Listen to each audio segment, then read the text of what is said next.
하고 숙소로 들어갔죠. 이제 거기서 남자 지도자 4분을 처음 만났습니다. 아찔했어요. 저보다 그 옆에 있던 친구가 먼저 인사를 했어요. 근데 그 친구가 였어요. 제 친구가 저한테 너는 왜 그렇게 그 일이 좋았고 왜 그렇게 행복했어? 라고 물어보는 거예요. 그때 친구랑 술자리였는데 그냥 아이들은 나를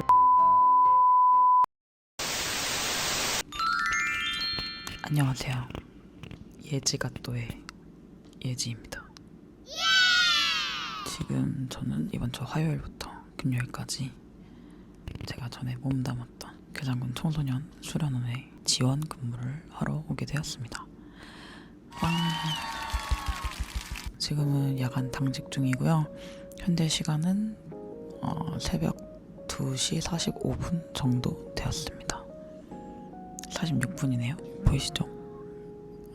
완전 새벽입니다. 조금 전에 이제 아이들 방 온도 체크 한 번씩 했고 아이들 잘 자고 있는지 그리고 방마다 인원수 맞는지 특이사항 없는지 한 번씩 확인을 하고 온 상태입니다. 제가 오늘 6시 50분에 퇴근이에요.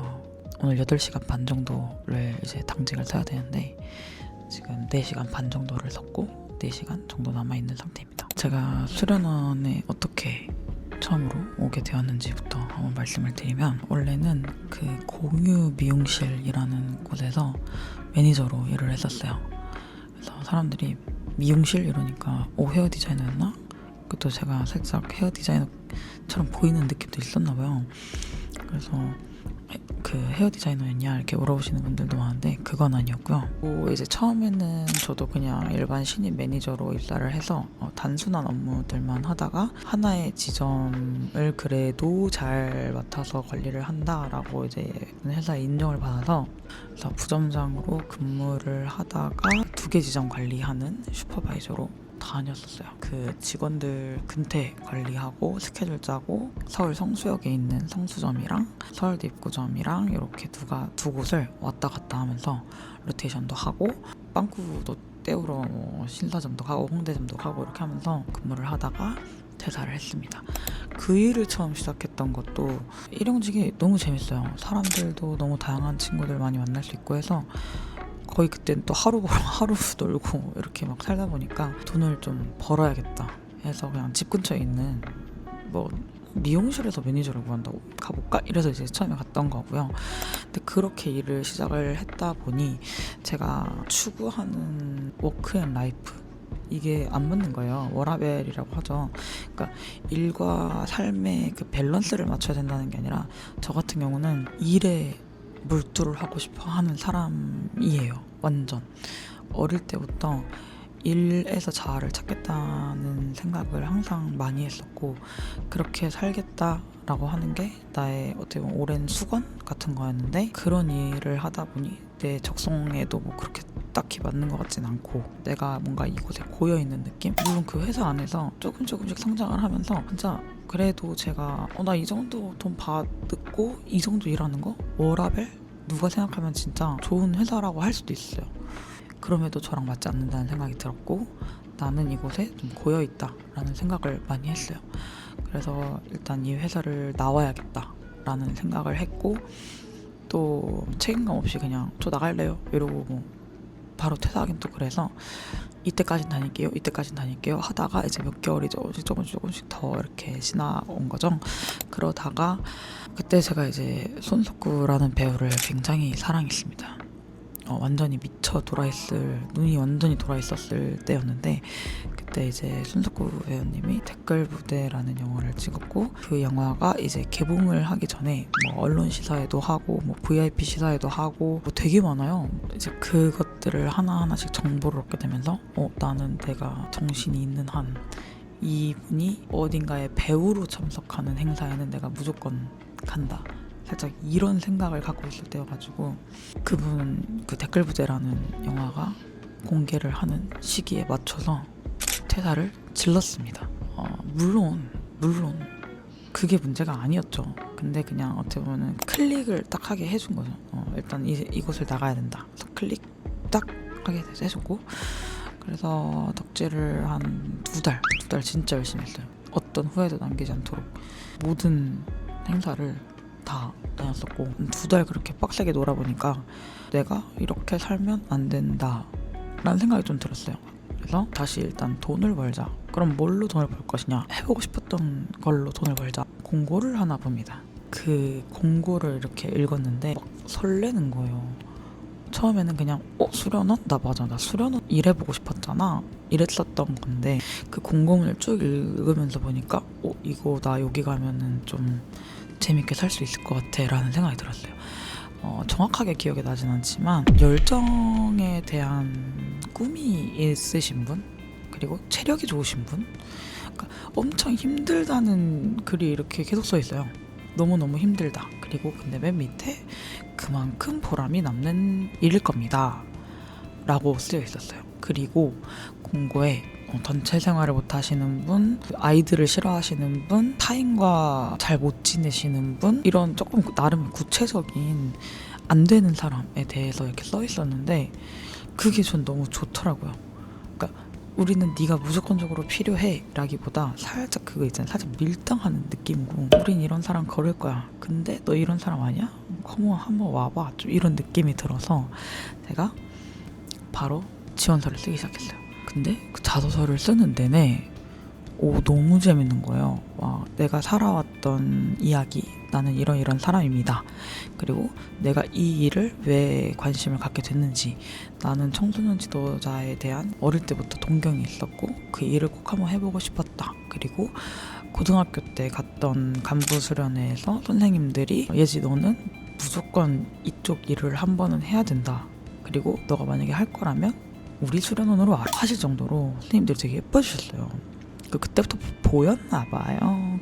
저의 재능 같은 것이. 이제 그걸 막 주구절절 썼죠. 저는 이런 사람입니다. 제가 왜 수련원에 와야 되는지. 제가 산티아고 순례길을 걸었던 경험이 있고 네팔 안나푸르나 베이스 캠프 ABC라고 부르는 베이스 캠프를 포터랑 가이드 둘 다 없이 제가 혼자 그냥 맨몸으로 등반을 경험했던 경험이 있고 몸 쓰는 일을 되게 좋아했던 것 같아요. 너무너무 힘들고 아프지만 저는 몸 쓰는 일을 할 때 시간이 좀 제일 빨리 가더라고요. 그래서 이제 그리고 마지막으로 이 공고를 보고 나는 심장이 뛰었다 라는 걸 이제 쫙 일목요연하게 짝짝짝짝 정리를 해가지고 이제 지원서를 보냈죠.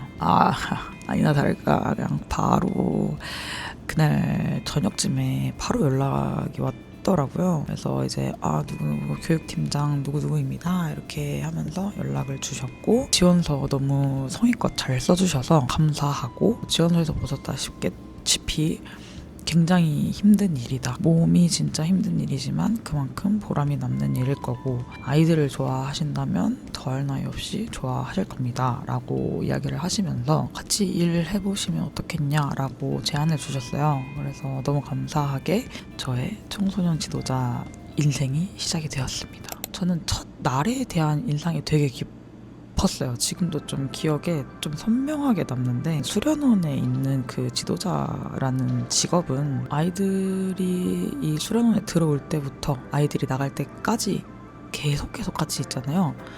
그래서 저도 그때 궁금했어요. 제가 학생일 때 이 선생님들은 잠을 안 자? 이 선생님들은 그럼 어디서 자? 이 선생님들은 집이 없어? 이랬는데 집이 없어요.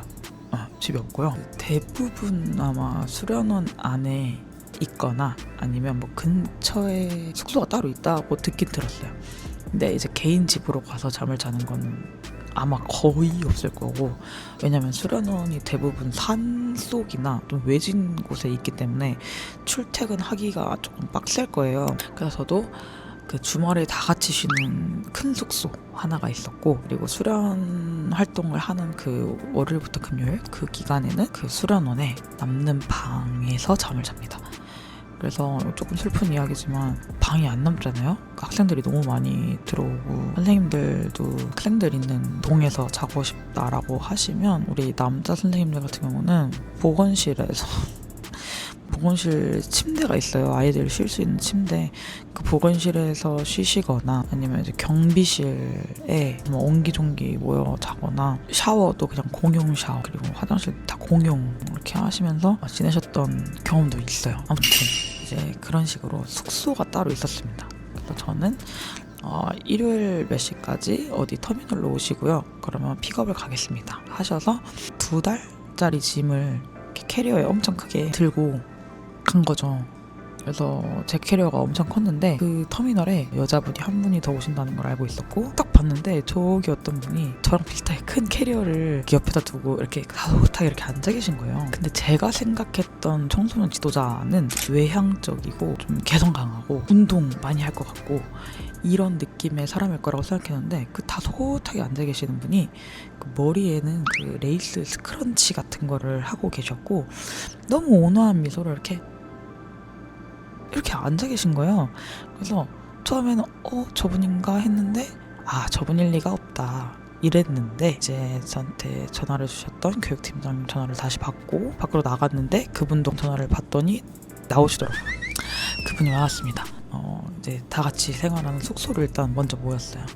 근데 저는 그때까지 팀원, 그러니까 팀 구성원들이 누군지 몰랐어요. 뭐 여자가 몇 명이고 남자가 몇 명이고 숙소는 어떻게 쓰고 몰랐어요. 근데 상관이 없었어요. 그냥 그 일을 할 수 있으면 뭐 어떤 상황에서든 그리고 여기 대한민국인데 112 전화하면 다 되지 않을까? 뭔 일 있으면 신고해서 나오자 막 이렇게까지 생각을 하고 이제 갔던 거랑 숙소로 들어갔죠. 이제 거기서 남자 지도자 4분을 처음 만났습니다.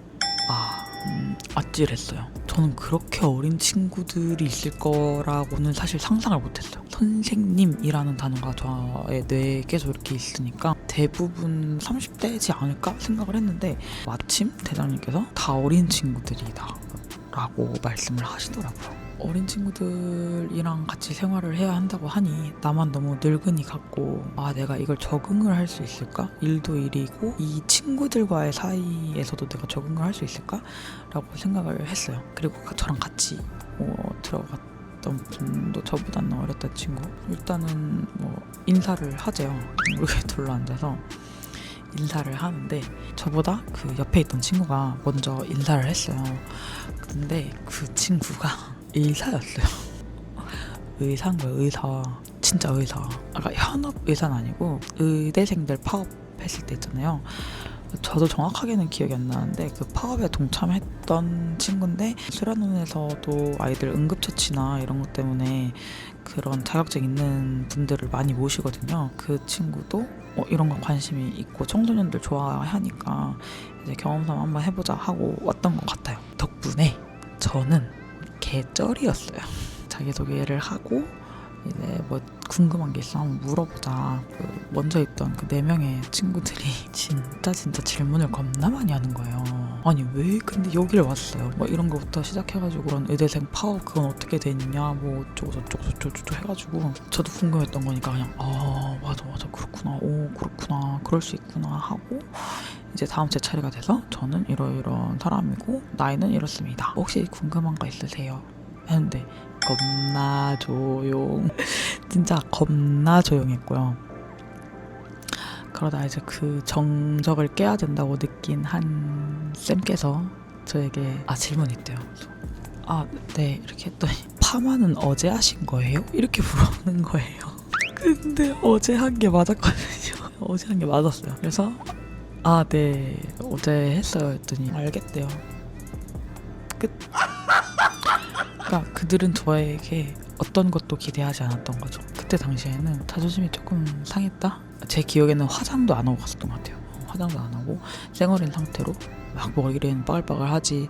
그래도 제 키도 제 167인데 키도 좀 있는 친구가 옷도 막 박시하게 입고 이렇게 살짝 이런 느낌으로 막 이렇게 하니까 친구들도 큰 기대를 안 했던 것 같아요. 그렇게 하고 이제 숙소 각자 남자 숙소 여자 숙소 이렇게 들어가서 잠을 자고 다음날 아침에 이제 출근을 했습니다. 하루가 그냥 지나가더라고요. 진짜 눈 감았다 뜨니까 하루가 끝나 있었어요. 근데 허리는 끊어질 것 같다고요. 다리는 그냥 부서질 것 같았어요. 하루 만에. 아 빡세긴 하다. 그러고 이제 바로 골아떨었어요. 코 골면서. 근데 수련원은 아이들을 깨우는 것부터 잠드는 때까지 봐줘야 되는 일이니까 애들 재우고 마지막에 하루 미팅하고 잠들면 빨리 자도 11시, 진짜 빨리 자면 11시, 뭐 조금 늦어져가지고 조금 늦게 씻고 조금 늦게 자면 12시인데 출근이 6시 반이었어요. 그때는 6시 반까지 출근을 하려면 화장을 한 상태로 출근을 해야 될 거 아니에요. 그러면은 5시 40분 막 이때 일어나야 돼요. 그러면 하루에 그렇게 고된 노동을 하고 잘 수 있는 시간이 5시간 40분인 거예요. 그렇게 일주일을 했습니다. 일주일을 하고 저와 함께 들어왔던 그 의사 친구는 다른 데 취직이 됐다고 했던 것 같아요. 어떤 교수님이 불러주셨어요. 자기 본업에 대한 거니까 뭐 잡을 수도 없고, 그래서 이제 그 친구가 갔습니다. 저는 그 일주일을 잘 버티고 나서 만났던 다음 고등학교 친구들 덕분에 청소년 지도자 일을 계속 할 수 있었던 것 같아요. 샤라웃을 해보자면 2024년도에 만났던 세종 한솔고등학교 친구들이거든요. 세종 한솔고 1학년 친구들. 저는 아직도 그 친구들 얼굴이랑 이름이 생생해요. 보람이라는 거를 아이들을 통해서 느끼게 한 보람은 처음이었던 것 같아요. 첫 번째 일주일은 와 이게 일이지, 이렇게 일하는 삶을 원했지 였던 것 같고, 그리고 이제 두 번째 주에 처음 저희 교육팀장님이 말씀하셨던 아이들이 주는 보람을 느껴버린 거예요. 그거는 제가 느꼈던 정말 많은 도파민 중에 되게 높은 레벨의 도파민이었거든요. 그때까지도 저는 자신감이 되게 낮았어요. 자신감이 별로 없었고, 나는 계속 배우는 사람, 그리고 나는 아직 잘 모르는 사람, 나는 다 흡수해야 되는 사람이라는 생각만 했는데, 그 친구들 때 제가 일 시작한 지 일주일 만에 바로 마이크를 잡고 수업을 진행했었거든요. 그래도 제가 전공이 또 패션이다 보니까 어떤 손으로 하는 건 그래도 조금 할 줄을 알아요. 매듭팔찌 만들기 수업을 저랑 이제 같이 했었는데, 그 시간 때문인지는 모르겠지만 아이들이 진짜 저를 엄청 좋아해주고 저를 엄청 따르는 거예요. 그러니까 진짜 연예인 분들이 팬들 만났을 때 같은 느낌으로 나중에 핸드폰을 받고 와가지고 되게 부끄럽게 선생님 저랑 사진 한 번만 찍어주시면 안 돼요? 그래서 이제 사진을 이제 나랑 사진을 찍겠다고? 너무 고맙지 이러고서 이제 사진을 찍었어. 그 옆에 있던 애들이 선생님 저도요 이렇게 하면서 막 사진 엄청 많이 찍었어요. 그리고 나서도 이제 친구들이 가기 전에 편지를 진짜 많이 써줬거든요. 근데 그 편지 하나하나가 너무 예쁘고, 편지가 예질쌤 너무 좋아요, 예질쌤 너무 멋있었어요, 뭐 너무 즐거웠습니다 이게 아니라 엄청 장문을 써주는 거예요. 뭐 선생님을 보면서 저는 이런 걸 느꼈고 너무 멋있다고 생각했고, 막 선생님처럼 멋있는 어른이 되고 싶고. 솔직히 2박 3일 만났는데 뭘 그렇게 많이 느꼈을까요? 그죠? 저도 그게 진짜 온전한 저에 대고 하는 말이 아닐 수도 있다는 생각은 하지만, 그럼에도 아이들이 봤던 저도 저잖아요. 그럼 아이들이 봐주는 나는 너무 괜찮은 사람인 거예요. 그래서 그날 그 한솔고등학교 친구들을 시작으로 제가 그 자신감도 엄청 많이 생기고 엄청 낮았던 자존감도 계속 채워지는 거예요. 그래서 그 일을 끊을 수가 없게 되었습니다. 제가 원래 이 영상을 찍어야겠다라고 생각을 했던 거는 며칠 전에 제 친구가 저한테 너는 왜 그렇게 그 일이 좋았고 왜 그렇게 행복했어? 라고 물어보는 거예요. 그때 친구랑 술자리였는데 제가 그냥 되게 간단하게 그냥 아이들은 나를 무한정으로 사랑해줘 라는 말을 했었거든요. 되게 맞는 말이에요. 맞아. 아이들은 저를 무한정으로 사랑해줘요. 근데 그게 사실은 저라서보다는 여기에서 우리 학교 선생님을 대신해서 자기들을 돌봐주고 자기들이랑 놀아주는 이 지도자들이 너무 좋아서 그렇게 했던 건데, 그럼에도 저한테 대고 해주는 말 같아서 좋았던 것도 있고요. 그리고 그 친구한테 했던 얘기 중에 하나가 연예인들이 이런 기분이지 않을까라는 걸 처음 느껴봤다 라고 이야기를 했거든요. 저랑 같이 일했던 지도자 친구들도 그런 얘기 많이 했어요. 이 행복은 중독이다. 사실 저희가 다 그렇게 얘기하거든요. 우리가 어딜 가서 이 정도 사랑을 받겠냐. 물론 사랑받을 가치는 다 있는 분들이지만 저도 마찬가지고, 저희가 막 엄청 예쁘고 엄청 잘생기고 엄청 웃긴 분들은 많아요. 근데 뭐 진짜 TV에 나오는 개그맨 수준으로 웃기고 그런 분들은 또 아니니까 모든 연령대, 모든 성별, 뭐 모든 국적에서 사랑을 받을 순 없지만 우리가 적어도 이 안에서 내가 나를 다 드러내 보이면 아이들만큼 우리를 사랑해준다라는 게 되게 좀 이렇게 취해 있는 포인트 같은 거거든요. 저는 너무 좋았어요. 그리고 그들이 부족한 나를 사랑해줬기 때문에 이 밖으로 나올 수 있겠다라는 생각을 하게 됐어요. 이 아이들의 사랑이 없었더라면 저는 절대 지금도 이 영상을 찍고 있을 수 없다고 생각해요. 그 전까지 저는 다 과했어요. 너무 오버, 너무 과하고, 그러니까 내가 가진 것보다 더 과하게 웃기려고 하고 더 과하게 표현하고 좀 더 과장하고. 근데 그거는 진짜 나를 드러내는 게 너무 어려워서 그랬던 것 같아요. 근데 제가 수련원 일을 하면서 아이들에게 받은 사랑과 또 이 안에서 우리 지도자들끼리 으쌰으쌰 하면서 조금씩 성장해 나가는 그 모든 순간들이 모여서 저라는 사람을 지지해주는 엄청 큰 자존감이 됐고, 그들이 만들어준 거지만 결국에는 제가 저를 인정해주게 되더라고요. 그것도 있어요. 이 아이들 앞에서 나는 개멋진 사람이어야 돼. 이런 게 좀 있어요. 이 친구들은 나를 보고 따라할 거야 같은 게 제 마음에 있고, 이 일을 하고 있진 않지만 그냥 그 어딘가에서 다 매일매일 제 안에는 아이들이 있거든요. 나는 이 친구들에게 멋있어 보이기 위해서라도 지금 뭐 하나라도 더 해야 돼. 러닝이라도 뛰어나가야 돼. 아니 러닝도 못 뛰겠으면 산책이라도 해야 돼. 내가 나를 아끼는 게 사실 저는 쉽지가 않았거든요. 내가 나를 위해서 뭔가를 해주는 거.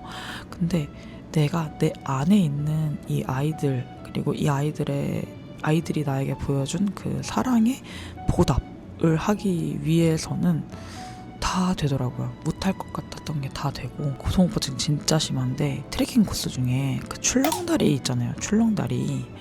출렁다리를 건너는 코스가 있는데 애들 앞에서는 강한 척을 또 해야 되니까 막 건너가고 있더라고요.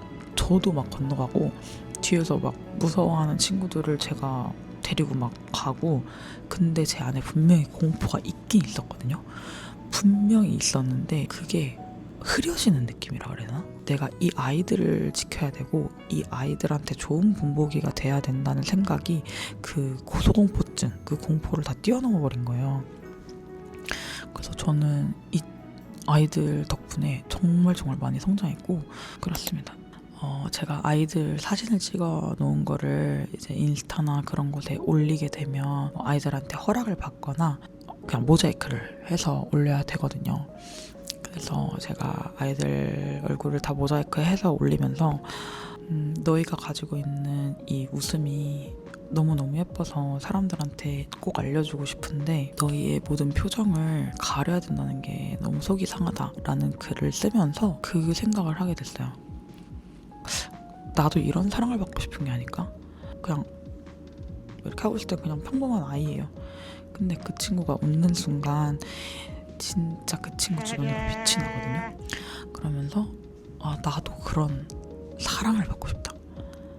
그냥 내가 가진 전체적인 표정이나 분위기나 이런 걸 가지고 사랑을 받고 싶다라는 생각을 많이 했고, 그래서 저는 매일매일 우리 아이들을 통해서 사랑이라는 걸 배워갑니다.